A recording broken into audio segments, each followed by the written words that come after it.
bumalik na ang kapayapaan sa Hong Kong matapos ang mga isinagawang malalaking kilos protesta na walang nangyaring sagupaan sa pagitan ng mga pulis at mga demonstrador. Gayunman, tumanggi sila na pagbigyan ang kahilingan ng mga protesters. Magugunitang daang-daang libong katao ang nagmarcha sa sentro ng lungsod na naging mapayapa naman matapos ang mga mararahas na rally sa mga nakaraang araw. Samantala, sinabi ni Lam na mayroong 174 na complaints laban sa mga pulis ang naisampa mula nang magsimula ang mga kilos protesta. Anya, iimbestigan itong mabuti ng Independent Police Complaints Council. I have just explained and elaborated on two important areas of work that we are doing. One is important fact-finding study, in addition to a very robust system to investigate and look at the complaints against police over this prolonged period of confrontations and violence. The other is a more rare arrangement, is for the IPCC, which is statutory and independent, to create a fact-finding study into the causes and the facts of this incidents. The second area of work that I have announced, which will give us much better basis to address some anxieties and differences in society, is we will start immediately a platform for dialogue with people from all walks of life. So this is something that we want to do in a very sincere and humble manner. 會接受大家提問。而家我哋先請行政長官。各位傳媒朋友，早晨。暫時就未見到你再喺五大訴求有任何嘅著墨啦，係咪代表？ Inaasahan pa ang maraming kilos protesta sa Hong Kong. Ayon sa isang analyst, posibleng sumiklab muli ang mga marahas at hindi mararahas na kilos protesta. Subalit kapag pinagbigyan umano ng China ang kahilingan ng mga activists, ay posibleng matapos na ito agad.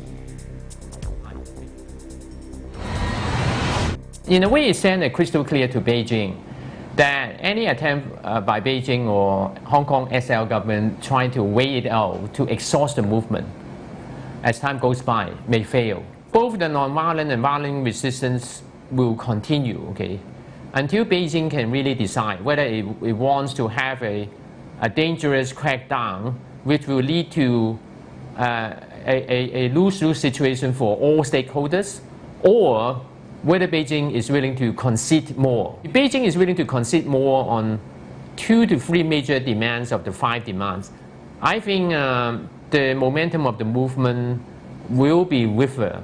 And then Beijing does not need to risk facing with an all-out campaign for full democracy. Okay? If Hong Kong situation does not spiral out of control, there's little incentive for China to really deploy the PLA in Hong Kong. In particular, Beijing can have other alternative means, like they can send in some cover police, just mimicking Hong Kong police, okay, and then try to control the movement. Last week's deliberate blockade of the entry to the airport, or the like in the metro, I think they are very irritating for a lot of Hong Kong people. But it does not mean that the general support for the 5 demands towards the Hong Kong SL government would subside, because these are two different things, okay?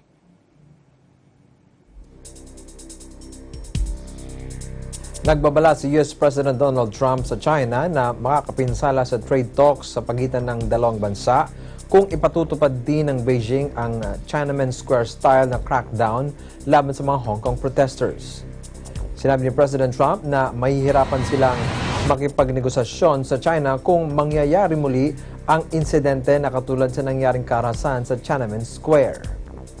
Ginawa ng Pangulo ang pahayag sa harap ng plano ng Washington at Beijing na muling ituloy ang negosasyon para matapos na ang kanilang trade war.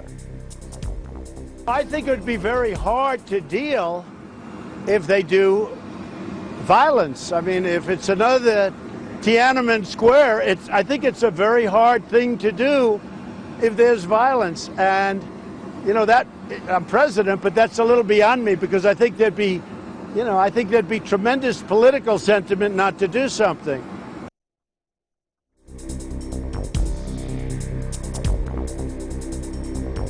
Ang pagdinig sa 1MDB case ni dating Malaysian ex-leader Najib Razak. Ito ay dahil hindi pa umano nakahanda ang mga prosecutors kaya humingi pa sila ng isang linggong palugit. Ito ang ikalawang pagdinig na may kaugnayan sa eskandalo kaugnay ng state fund na One Malaysia Development Berhad. Sinasabing bilyong-bilyong dolyar ang nanakaw mula sa 1MDB na nagamit umano sa pagbili ng mga artworks at real estate ni Najib at ng kanyang cronies. This morning we have two separate cases. You witnessed that we appeared in court number 1, the High Court number 1, which is the High Court that is dealing with the trial of the 1MDB. That trial is fixed to commence today. For the next few months, not continuously, but in substance, taking almost the whole of the relevant months until November.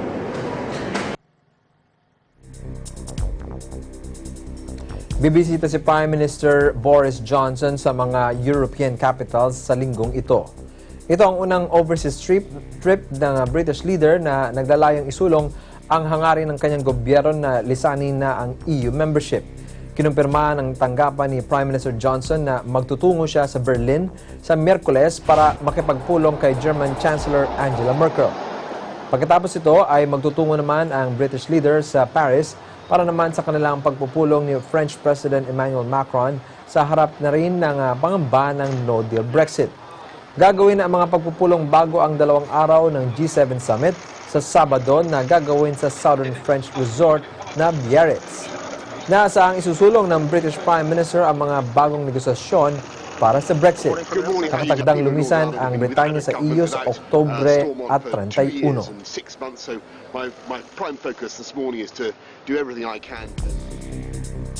Ang iba pang mga balita sa pagbabalik ng Eagle News International Filipino Edition.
Sa gitna ng dilim, ako ang mata sa sahing papawid. Ako ang dilat sa tuwing ang bayan ko ay tulog ng mahimbing. ang aming buhay, handang ialay para sa bayan. Kayo'y handang maglingkuran. Join us in celebrating the 72nd anniversary of the Philippine Air Force. Alamin ang mga pinakahuling kaganapan sa loob at labas ng bansa. Agila Balita. Yun din ang mga sariwang pangyayari sa mga lalawigan. Sa Agila Probinsya, ihimayin ang mga pangyayari sa Asia. Hatid ng ASEAN in Focus. Pati na ang mga kaganapan sa iba't ibang panig ng mundo sa Eagle News International. Huwag palampasin ang mga pinakahuling pangyayari sa mata ng Agila. Mga balitang makabuluhan, dapat subaybayan. Dito lamang sa Net 25. ASEAN in Focus. Monday to Friday, 2 to 2:30 p.m. Agila Balita, Lunes hanggang Biyernes, alas 12 ng tanghali hanggang 1:00 ng hapon.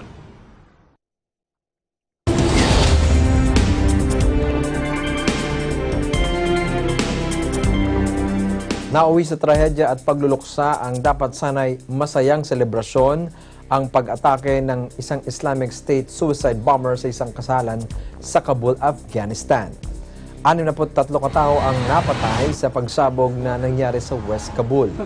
Sinabi ng group na masaya silang bumabati sa mga bisita nang biglang mangyari ang pagsabog.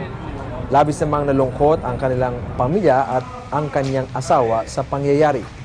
Ayon kay Interior Ministry spokesman Nasrat Rahimi, bukod sa 63 nasawi, nasa 182 iba pa ang nasugatan sa pag-atake ng suicide bomber.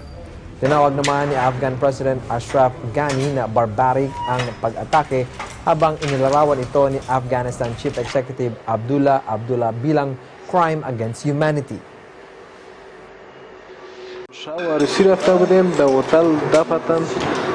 یک انفجار رخ داد بعد از این دیگه نفهمیدیم دیگه به این شکل هتل شهر دبی در قلعه بدرخان تلفات چقدر زیاد بودن تلفات بالا دیگه زیادتر نمیفهمم خود فعلا زیاد بود دیگه مصادف ما برآمدیم.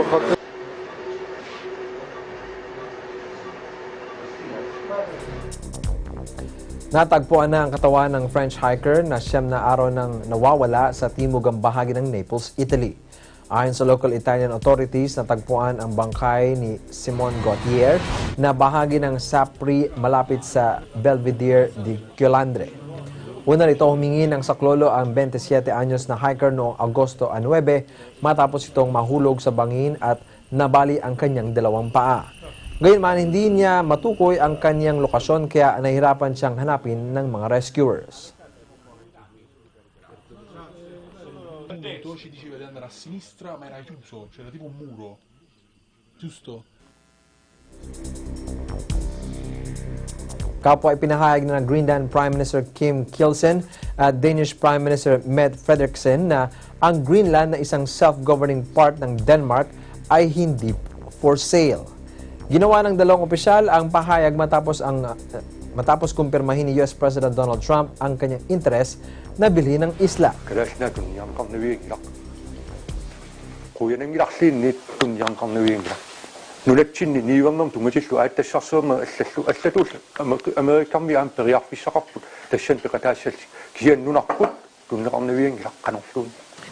er selvfølgelig ikke til salg, og jeg kan læne mig fuldstændig op af Kim Kielsens udtalelser, og i øvrigt er Grønland altså ikke Danmarks, så det er slet ikke et anliggende for os, men selvfølgelig er Grønland ikke til salg. Magugunitang na-colonize ng Denmark ang 772,000 square mile na isla noong ika-18 siglo. Ito ngayon ay pinananahanan na may 57,000 katao na karamihan ay mula sa indigenous Inuit community. I don't know, it got released somehow. It's just something we talked about. Denmark essentially owns it. We're very good allies with Denmark. We protect Denmark like we protect large portions of the world. So the concept came up, and I said certainly strategically it's interesting, and we'd be interested, but we'll talk to them a little bit. It's not number one on the burner, I can tell you that. Well, a lot of things could be done. I mean, essentially, it's a large real estate deal. A lot of things could be done. It's hurting Denmark very badly because they're losing almost $700 million a year carrying. So they carry it at a great loss. And strategically for the United States, it would be nice.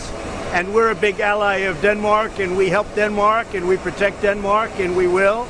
In fact, I'm supposed to stop. I'm thinking about going there. I'm not necessarily definitely going there, but I may be going. We're going to Poland, and then we may be going to Denmark. Not for this reason at all, but we're looking at it. It's not number one on the burner.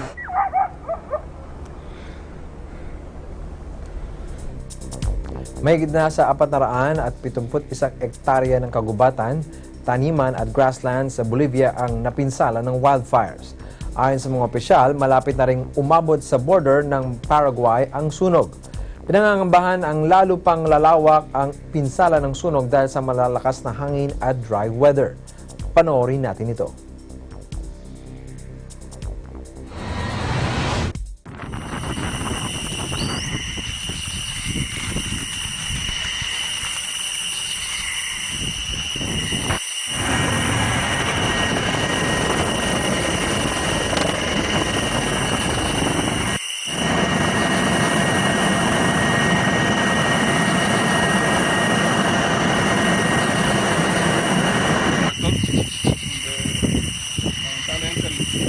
Están muy fuertes y no están ayudando a tratar de controlar este fuego, ¿no? Que cada vez se nos...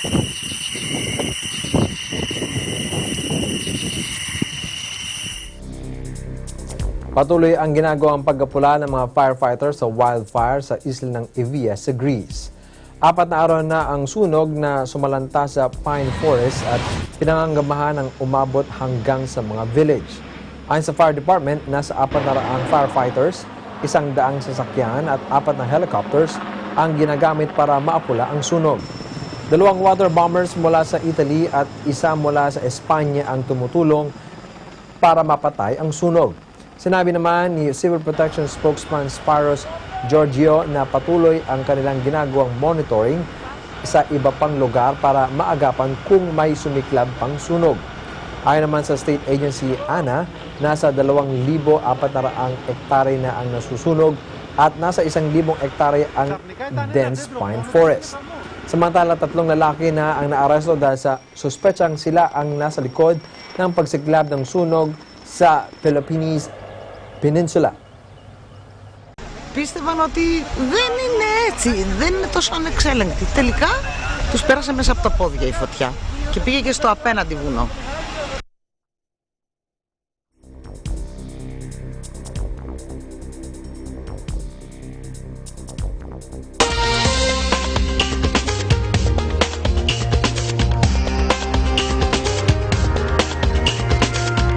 Nadiskubre ng mga German researchers ang mataas na antas ng plastic particles sa Arctic sea ice kumpara sa mga nakaraang pag-aaral. Ayon sa mga pagsusuri, may contamination ng basura sa nasabing rehiyon. Scale, basically, where we used to just see plankton and zooplankton, now we're seeing quite a bit of plastic, both in the seawater, but now in the sea ice itself. And that's one thing that's interesting about sea ice. It's kind of a concentrator of everything that's in the water. It turned out there was so much plastic that you could look at it with your naked eye and just see all of the beads and the fibers and the filaments. Samantala, ang mga microplastics na nakita sa Arctic ay posible umanong nahulog mula sa himpapawid. Ayon sa mga scientists, ang mga maliliit na particles ay posibleng tinangay ng hangin na posibleng may potential risk kapwa sa kalusugan ng tao at mga hayop. What we knew about the occurrence of plastic in ice and the ubiquity of plastic, for us it was kind of a punch to the stomach to see what looked like a normal sea ice core in such a beautiful, pristine environment, but just chock full of this material which is completely foreign to the environment. Gumamit ang mga scientists ng infrared imaging technique para pag-aralan ang mga samples na nakolekta sa pagitan ng 2015 at 2017 mula sa mga lumulutang na yelo sa Fram Strait, Greenland. Kinumpirma nila ang mga samples na ito mula sa mga nakolekta sa Swiss Alps at Bremen sa Northwest Germany. Mas mababa naman ang concentrations ng microparticles sa mga samples na nakuha mula sa Arctic kumpara sa European sites, subalit malaki rin ang porsyento nito. It's been known that plastic is appearing in sea ice. It's been found in the Central Arctic, in the Beaufort Gyre, and in the Eurasian basin. And so we were curious to know whether similar occurrences of plastic would happen in the Northwest Passage. We have been able to sample ice cores from multi-year ice and from first-year ice here in the Canadian Arctic archipelago, and I think this is the first time that we can show people the presence of microplastic in this area.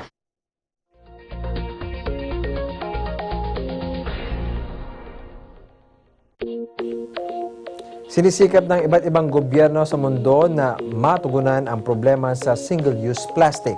Subalit ang mga residente ng Bangon sa Indonesia, ito naman ang kanilang pinagkukunan ng hanap buhay. Panoorin natin ito.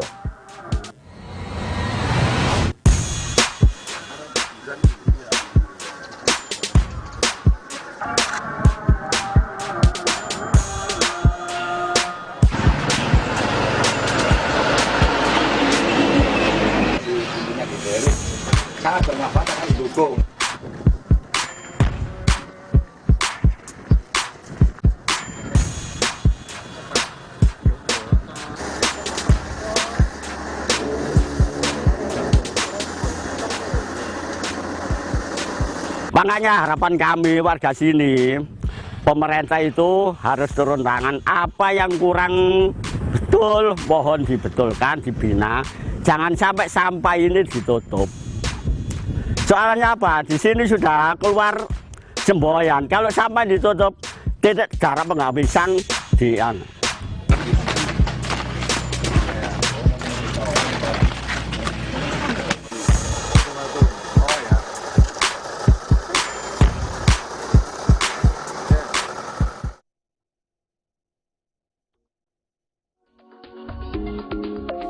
Sinisimulan na ng mga grupo ng mga experimental archaeologists at volunteers sa Bulgaria ang 700 nautical mile journey gamit ang reed boat para alamin kung ang mga ancient Egyptians ay nagawang makipagkalakalan sa pagdaan sa malalawak na karagatan.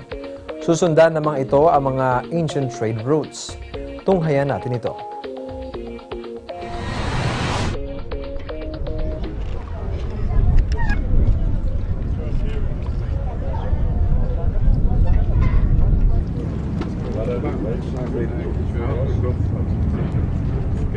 We want to demonstrate that this sailing technique is capable to cross the Black Sea, the Marmara Sea and the Aegean Sea.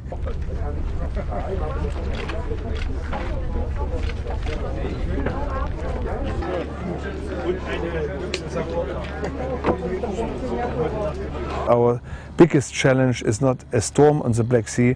Modern cargo vessels can easily overlook us, and that is why we need AIS and GPS to communicate by modern technique with this opposite traffic.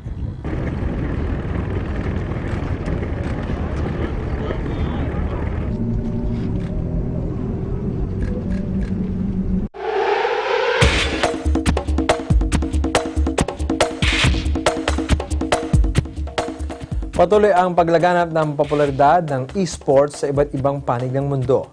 Alamin natin ito kung ano at sa report ng EBC New York Bureau Correspondent Teng Sumagi. With $360,000 and bragging rights on the line, the T-Wolves Gaming and 76ers DC square off at this year's NBA 2K Finals. Which team will rise to the top and be this year's winner? It's a battle between the hottest team in the league, riding on an 11-game winning streak, and the winningest team in the league's 2-year history. coming together as fans have expected a high-level best-of-5 series with engaging trash-talking between players and a point guard battle between the league's best virtual players. T-Wolves Gaming, Michael Bear the Beast Key, and 76ers GC's Ethan Radiant White. After surviving a 3-hour technical delay, T-Wolves Gaming got their storybook ending, an underdog squad that overcame a tumultuous start of the season to become the first expansion team to win the NBA 2K League Finals. Bear the Beast's overall dominating performance earns him Finals MVP.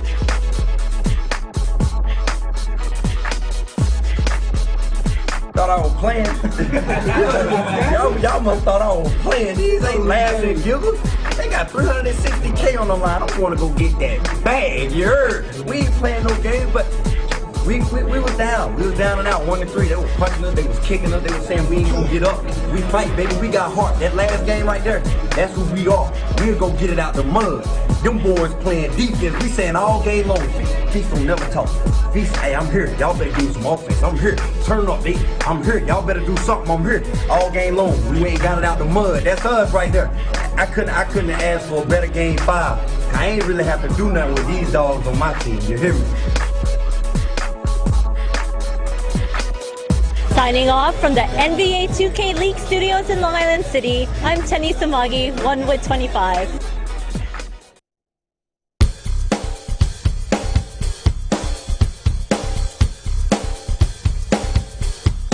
Nakapasok na sa lunar orbit ang Chandrayaan-2 spacecraft ng India. Nagawa nito na makapag-maneuver sa lunar orbit bilang bahagi ng makasaysayang misyon sa buwan.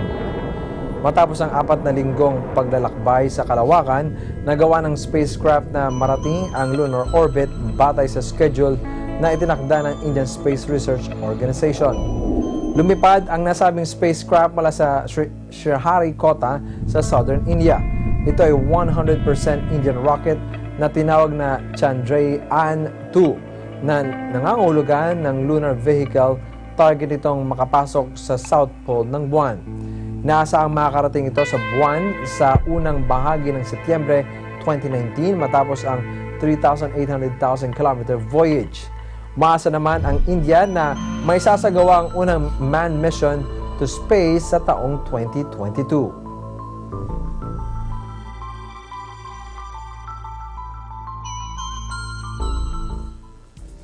At yan ang kabuuan ng mga balita mula sa iba't ibang panig ng mundo.